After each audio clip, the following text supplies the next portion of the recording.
Everyone welcome back again. हम अपने previous videos में अपोनी राइड को कवर कर रहे थे, जो कि हमने फर्स्ट एंड सेकंड पेज को कवर कर लिया था पूरा। आज मैं third page and fourth page, जो कि इसका लास्ट पेज है, इसे कवर करूंगी। तो हमने यहाँ तक क्लियर किया था। अगर आपको रिकॉल नहीं हो रहा है तो आप मेरे प्रीवियस वीडियो को देखिए, आपको उसमें समझ में आ जाएगा। And after that we will start from here. आपको थोड़ी सी समरी रिकॉल करवाती हूँ दैट इसमें एक टीचर है जिसे कि हॉर्स राइडिंग से खुद ही डर लग रहा है, बट वो एक ऐसी पोजीशन पर है, एक ऐसी डिग्निटी पर है जिसपे कि उसे गर्ल्स को मोटिवेट करना पड़ता है। बट अल्टीमेटली ऐसी सिचुएशन क्रिएट हो जाती है जिसमें कि गर्ल्स उसे ही इनिशिएट करती है, मोटिवेट करती है कि आप हॉर्स राइडिंग करके दिखाओ हम लोगों को। और अब जो मैडम है वो हॉर्स राइडिंग कर रही है, जो कि सिचुएशन बहुत ही फनी हो गई है। तो चलिए हम यहाँ पर शुरू करते हैं। हॉर्स राइडिंग एक्चुअली क्या, एक पोनी राइडिंग है। पोनी क्यों बोला जा रहा है उसे, बिकॉज ये एक हॉर्स का एक लिमिटेड एज तक उसे पोनी बोलते हैं, तो ये पोनी राइडिंग है। ओके, चलिए हम शुरू करते हैं। One girl peered close and asked, madam are you scared. तो देखिए एक लड़की जो है ना, जब ये हॉर्स राइडिंग के लिए बैठ चुकी है, तब एक लड़की आती है और आकर बोलती है, मैम क्या आप बहुत ज़्यादा डरे हुए हो, यू लुक स्ट्रेंज, आप थोड़े अलग दिख रहे हो, चौकी ब्राउन। चौकी ब्राउन क्या, ये एक फ्रेज है जिसमें कि पता चलता है हम बहुत ज़्यादा डरे हुए हैं, हमारे स्किन का कलर जो है ना, जैसे हम हिंदी में बोलते तुम्हारा तो रंग ही उड़ गया है, उस तरीके से।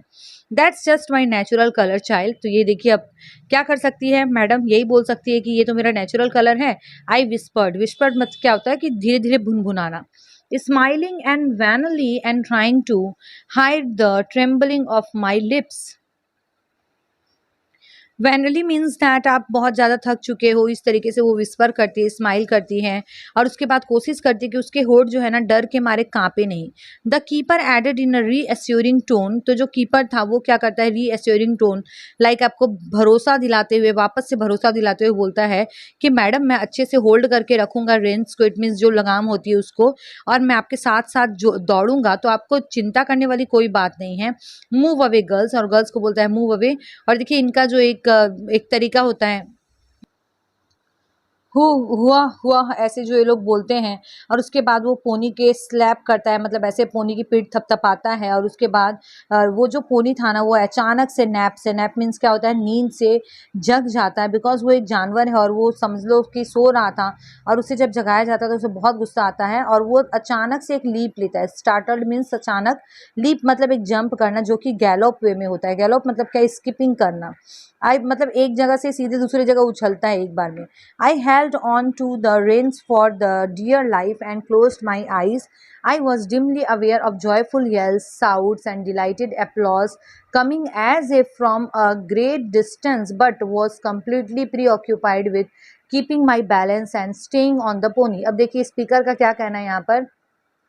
वो बोलती है जो लगाम है ना, मैं उसे एकदम पकड़ के रखती हूँ मेरे डियर लाइफ के लिए, क्योंकि उसे अपने लाइफ की बहुत चिंता है कि पता नहीं जिएगी या मरेगी। और जो बाकी जो साउट्स है, जो डिलाइटफुल अप्लॉज है, अप्लॉज मीन्स क्या होता है, आपको चीयरफुल करने के लिए जो अप्लॉज करते हैं लोग, आपको चीयर करते हैं, वो जो एक डिस्टेंस से आ रहे थे उसके बारे में उसे कुछ ज़्यादा अवेयर नहीं है। डिमली अवेयर मतलब उसको हल्का हल्का सुनाई दे रहा है, अदरवाइज उसका कंसंट्रेशन जो है ना वो स्पीकर का पूरा यही है कि वो लगाम को अच्छे से पकड़ के रखे, और वो पूरी प्री ऑक्यूपाइड हो जाती है, लाइक बिजी हो जाती है अपने बैलेंस को बनाए रखने के लिए, कि वो एटलीस्ट पोनी से नीचे गिर ना जाए। Movies like Sole had tricked me into imagining that riding was the easiest thing on the earth. अब ये देखिए क्या बोलती है कि हमने शोले मूवी देखा और हमें ऐसे देखकर लगता है कि बहुत ही इजी है राइडिंग करना, पूरे अर्थ पर सबसे इजी अगर काम है तो वो है राइडिंग करना। किसने सोचा होगा कि पोनी पर बैठे रहना और पोनी पर बने रहना एकदम बिल्कुल वैसा ही है, जैसे कि मान लो आप एक बोन्स, कोई बैग जो है उसमें बोन्स भरा हुआ है जो कि लूज है पूरा, और आप उसके ऊपर बैठे हो। It was a rude literally bone shaking awakening just when I had hold my place my location a bone under me. The bone would shift its position for no rhyme or no reason, leaving me bouncing about on emptiness. अब देखिए इसे ऐसा feel होता है कि मानो ये एक सैक पर बैठी है, एक बोरे पर बैठी है, जो कि पूरी तरीके से बोन से भरा हुआ है। क्योंकि हमने पहले ही पढ़ा था कि जो पोनी जो है ना वो बहुत लीन है, थिन है, तो अब ऐसा लगता है इसे कि ये जो बोन है ना बिना किसी रिदम के, बिना किसी रीज़न के कभी भी बाउंस कर जा रहा है, कभी भी ऐसा हो रहा है, और इसे ऐसा लग रहा है कि ये कहीं गिर ना जाए। पैनिकिंग, अब ये पैनिक हो रही है, I would do a desperate twist, कि कहीं अचानक से ये ट्विस्ट ना ले ले, टर्न ना हो जाए, रिगल ना करे। रिगल मतलब भी क्या होता है, twisting and turning. In an effort to perch on something solid. अब देखिए पोनी को तो बैलेंस बनाना नहीं है, बनाना है बैलेंस स्पीकर को, मैडम को। और मैडम को ये टेंशन है। पर्च मीन्स क्या होता है, पर्च जनरली यूज होता है जो कबूतर वगैरह जो होते हैं, बर्ड्स वगैरह जो होते हैं, उनके लिए पर्चिंग, इंक्यूबेशन जो होता है, जो लोग बैठकर अंडे को सेते हैं।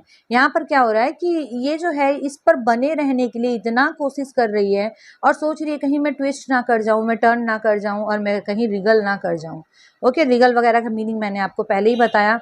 नेक्स्ट देखिए, not only could I count the ponies bone.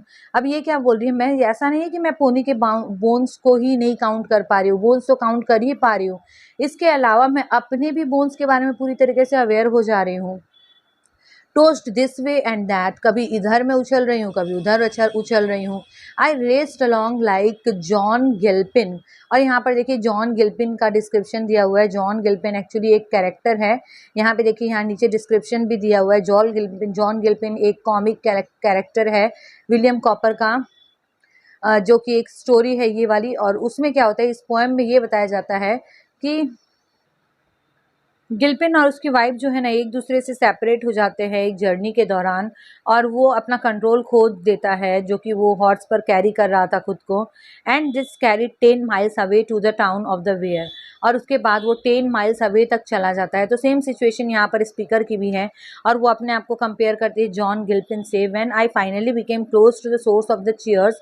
और जब ये जहाँ से आवाज़ आ रही थी, इट मीन्स दैट जहाँ से जर्नी शुरू हुई थी, वहाँ पर जब ये पहुँच जाती है, तब ये अपने आइज़ को खोलती है और रिलीव करती है फील कि चलो फाइनली राइड जो है ना ओवर हो चुका है। But the devil had entered the keeper. लेकिन ये ऐसा बोलती है दैट मुझे तो लगता है कि उस कीपर में कोई डेविल एंटर कर गया था।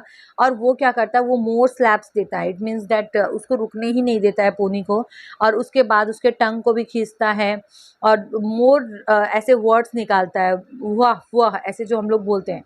And we rest away any to on 2 more crazy rounds. और उसके बाद वो लोग क्या करते हैं, और 2 क्रेजी राउंड्स लेते हैं। Okay, when the pony finally slowed down. और जब पोनी स्लोड डाउन होता है, I was sprawled all over it, my eyes shut and my arms looked locked in a tight embrace around its neck as if I couldn't bear to part with it। अब देखिए, जब हम लोग riding जो particularly skilled होते हैं, तो वो जब राइडिंग करते हैं उनकी कमर एकदम सीधी होती है, वो लगाम को पकड़ के रखते हैं। लेकिन आप यहाँ से समझ लीजिए कि मैडम जब राइडिंग कर रही थी, तो मैडम देखिए ऐसे इसे पकड़ के रखी थी कि कहीं ये इससे अलग ना हो जाए, और एकदम चिपकी हुई थी इससे। तो वही चीज़ यहाँ पर बताया गया है कि ये जो है ना, ये पूरी तरीके से इसमें लगी हुई थी और एकदम अनटाइडी पोजीशन में थी। स्प्रॉल्ड मीन्स क्या होता है, अनटाइडी पोजीशन। और ऐसे उसको एम्ब्रेस करके रखी थी उसके नेक को कि उसे ऐसा लग रहा था कि कहीं मैं गिर ना। इस पेज का डिस्क्रिप्शन देखिए, madam right over the keeper shouted into my years. और उसके बाद देखिए, मैडम को तो अब कुछ समझ ही में नहीं आ रहा है, मैडम कंप्लीटली उसके ऊपर चिपकी हुई है, बस उसे यही है कि वो कहीं गिर ना जाए। और जो कीपर है वो उसे चिल्लाकर बोलता है कि मैडम राइट ओवर हो चुका है। और उसके बाद जो लोग चीयर कर रहे थे ना, जब ये ओपन करती है अपनी आइज़ को, तो वो देखती है कि ये एक ड्रेडफुल क्रिएचर है। यहाँ पर ड्रेडफुल क्रिएचर उस पोनी को बोला गया है, जिससे कि वो हेल्प ऑफ करती है। हेल्प ऑफ करना मतलब लाइक आप किसी चीज़ अपने आप को ईज़ करवाते हो, तो यहाँ पर वो उस ड्रेडफुल क्रिएचर को, पोनी को हेल्प करवा रही है। क्या करके हेल्प कर रही है, वो खुद वहाँ से उतर रही है और इसीलिए पोनी को हेल्प मिल रही है। That looked balefully at me. Balefully means क्या होता है कि आपको कोई थ्रेटनिंग तरीके से देखे। मतलब यहाँ पर जो पोनी है ना, वो मैडम को बहुत ही थ्रेटनिंग तरीके से देखता है, क्योंकि उसे बहुत गुस्सा आ रहा होता है उस मैडम पर। Great riding madam. और बाकी बोलते हैं बहुत अच्छा, आपने बहुत अच्छा राइडिंग किया। और उसे लकी बोलते हैं, क्योंकि वो बोलते हैं you got 3 rides, what speed. आपको तो 3 राइड्स मिले टोटल, और वो भी बहुत अच्छे स्पीड पर मिले। Madam enjoyed the ride announce the sadistic keeper. और उसके बाद ये जो कीपर था, वो क्या बोलता है, मैडम ने तो बहुत इंजॉय किया है राइड को, वांट अनदर। और उसके बाद बोलता है क्या मैडम आपको दूसरा राइड चाहिए, विथ हाफ अ विंक। वो क्या करता है, विंक करते हुए, लाइक वो आंख मारते हुए बोलता है कि मैडम क्या आपको दूसरा और भी राइड चाहिए, क्योंकि वो तो जानता है मैम की क्या हालत थी। I was too busy putting my body and soul back together to reply.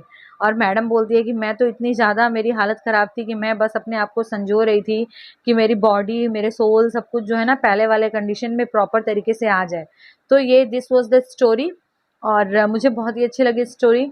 आपको कैसी लगी स्टोरी आप कमेंट करके बताइए। अगर आपको कोई नेक्स्ट चैप्टर चाहिए तो भी आप मुझे ईमेल कर सकते हो। Thank you so much for watching study table.